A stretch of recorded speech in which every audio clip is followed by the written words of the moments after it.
Good morning family, সকাল সকাল চলে এসেছি ছাদে। মিশন গাছ বাঁচাও মায়ের মশলার দ্বীপে। অ্যাকচুয়ালি অনেকেই বলেছিল যে পিঁমড়ে টবে হলুদ খুব কার্যকরী। ভেবেছিলাম মোটামুটি তাই আমার একটু কাজটা না তাড়াতাড়ি মিটে গেছে। মানে আজ কাজ তেমন একটা নেই, অ্যাকচুয়ালি ওই কাঁচা হাতের গয়নার মেটেরিয়াল নেব, এটিএমে যাব। জাস্ট না মুখে জল দিয়ে বসলাম তোমাদের সাথে কথা বলতে। বাইরে তো তার নেক্সট লেভেলের রোদ চলছে, সেটা তো তোমাদের আলাদা করে বলার কিছু নেই। সত্যি কথা বলছি, খুব প্রয়োজন না হলে বাইরে বেরিও না। পুরো মনে হচ্ছে গলে যাচ্ছি। আর যেটা বলছিলাম ফোন, আমার তো নতুন ফোন অলরেডি দোকানে চলে গিয়েছিল, আবার না যাই হোক এখনো পর্যন্ত সে খবর নেই। বাই দ্য ওয়ে, যে কথাটা আমি বলবো বলে বসেছি, আই থিঙ্ক থাম্বনেল টাইটেল দেখে তোমরা তো বুঝেও গেছো। অ্যাকচুয়ালি দেখো, প্রথম থেকেই না এই রূপচর্চার রিলেটেড ভিডিও আমি খুব একটা করি না, কারণ আমি নিজে মনে করি যে আমার স্কিন একটা প্রবলেমেটিক স্কিন। আর আমার স্কিন এমন কিছু আহামরি নয় যেটা তোমাদের সাথে শেয়ার করা যেতে পারে যে এই করো বা ওই করো।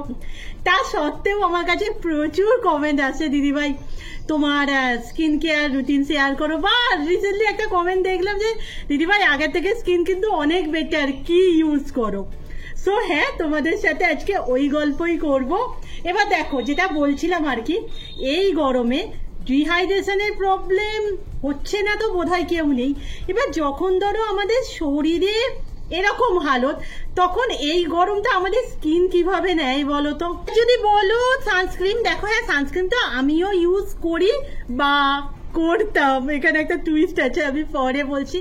সানস্ক্রিনের সব থেকে যেটা সমস্যা আমার লাগে, একটা হোয়াইট কস্ট দিয়ে যায়।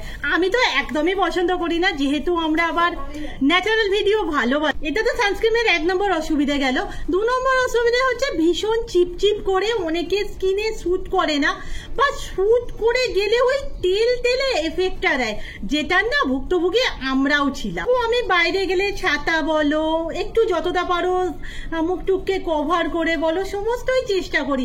তারপরেও না মুখটা মারাত্মক, আর কি বলবো, কিরকম একটা কালসা, মানে একটা টেন, কালো কালো ভাব। আর বুঝতেই পারছো এখন ভিডিওর এত প্রেশার থাকে, আলাদাভাবে এত স্কিন কেয়ার করাও আমার সম্ভব হয়নি। বাট এই মুহূর্তে আমি মুখটাই ভালো করে দেখাচ্ছি, আমি কিচ্ছু লাগিয়ে নেই, নো সানস্ক্রিন, নো কিচ্ছু, নাথিং। অ্যাকচুয়ালি তোমরা ভালো করে খেয়াল করলে দেখবে, হ্যাঁ আমার মুখ দাগে ভর্তি, বাট স্পটগুলোও না অনেকটা মেলাতে শুরু করেছে। আমি এখানে আমার একটা আগের ছবি দিয়ে দিলাম। তো আমি এর জন্য কি করি সেটাই তোমাদের সাথে আজ শেয়ার করব। আর আমি না ভীষণ হ্যাপি।